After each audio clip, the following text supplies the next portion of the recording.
YouTube classes. ಎಲ್ಲ first PUC ವಿದ್ಯಾರ್ಥಿಗಳಿಗೂ ಸುಸ್ವಾಗತ.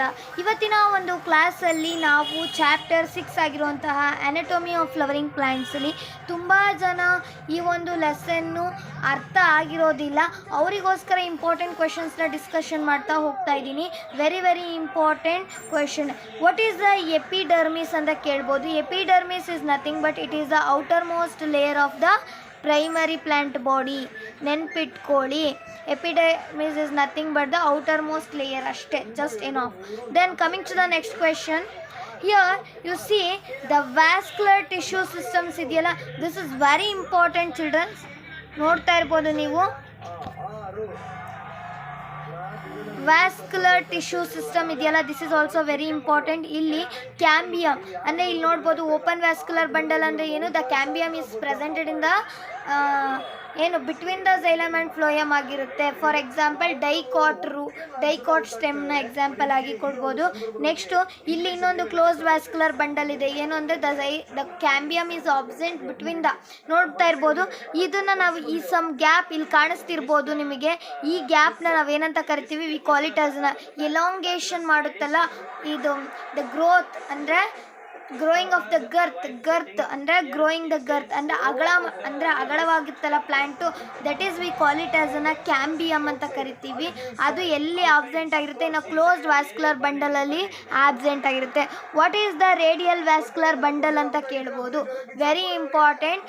When the xylem and phloems are arranged in alternative ಆಗಿ arrange ಆಗಿರುತ್ತೆ ಆನ್ ಅ ಡಿಫ್ರೆಂಟ್ ರೇಡಿಯೈ.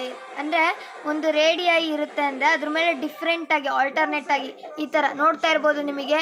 ಇಲ್ಲಿ ಫ್ಲೋಯಮು ಝೈಲಮು ಆಲ್ಟರ್ನೇಟಿವ್ ಆಗಿ ಇದಾಗಿರೋದನ್ನು we call it as radial vascular bundle ಅಂತ ಕರಿತೀವಿ.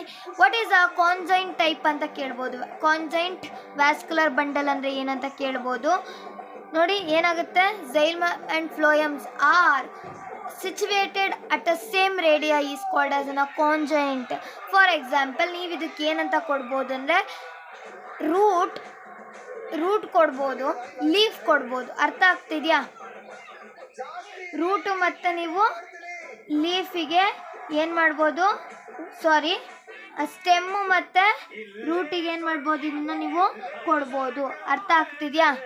ಓಕೆ, ಅರ್ಥ ಆಗಿದೆ ಅನ್ಕೋತೀನಿ. ನೆಕ್ಸ್ಟ್ ಕ್ವಶನ್ನು, ಇಲ್ಲಿ ಡೈಕೋಟಿಲಿಡನ್ ರೂಟು ಮತ್ತು ಇನ್ನೊಂದು ನಿಮಗೆ ನಾನು ಇಲ್ಲಿ ಒಂದು ಶೀಟ್ನ ಬರೆದಿದ್ದೀನಿ. ನೀವು ಈ ಶೀಟ್ನ ರೆಫರ್ ಮಾಡ್ಕೋಬೋದು, ಇಲ್ಲಾಂದರೆ ಒಂದು ಸ್ಕ್ರೀನ್ಶಾಟ್ನ ತೆಗೆದುಕೊಳ್ಳಿ. ಈ ಒಂದು ಡಿಫ್ರೆನ್ಸಸ್ ವೆರಿ ಇಂಪಾರ್ಟೆಂಟ್. ಇಲ್ಲಿ ಬರೆದಿರೋವಂಥ ಡಿಫ್ರೆನ್ಸಸ್ನ ನಿಮ್ಮ ಎಕ್ಸಾಮಲ್ಲಿ ಬರಿಬೋದು. ನೀವು ನೋಡ್ತಾ ಇರ್ಬೋದು, ಇದು ವೆರಿ ಇಂಪಾರ್ಟೆಂಟ್ ಆಗಿರುವಂತಹ dicotyledon and monocotyledon and dicotyledon root, monocotyledon root, ಮತ್ತು dicotyledon stem, monocotyledon stem, then dicotyledon leaf, monocotyledon leaf. This is very important, very important ಆಗಿರುವಂಥ ಕ್ವೆಶನ್ಸ್ ಆಗಿರುತ್ತೆ. ನೆಕ್ಸ್ಟು ಇಲ್ಲಿ ನೀವು ನೋಡ್ಬೋದು, ಇಲ್ಲಿ ಇನ್ನೊಂದು ಕ್ವೆಶನ್ ಸ್ಟೀಲ್ ಅಂತ ಇದೆ ನೋಡಿ.